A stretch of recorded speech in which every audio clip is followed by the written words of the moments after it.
Peki yung papel guys. Okay. Yo, what's up? Nakasakay tayo ng angkas guys, yo, as you can see. So may tinignan akong unit guys, pauwi na ako. So nag-angkas uli ako pauwi, hindi ko kinuha unit kasi peki yung papel guys. Peki yung papel guys. So ingat kayo guys sa mga bibili ng motor, hindi lang motor ang tinitignan, pati papel.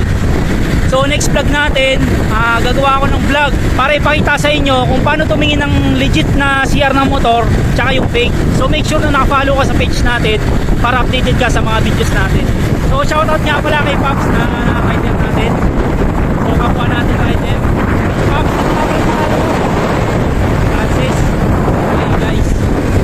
So ayan nga, sa mga kapwa nating rider na angkas, ingat kayo lagi sa pagdadrive.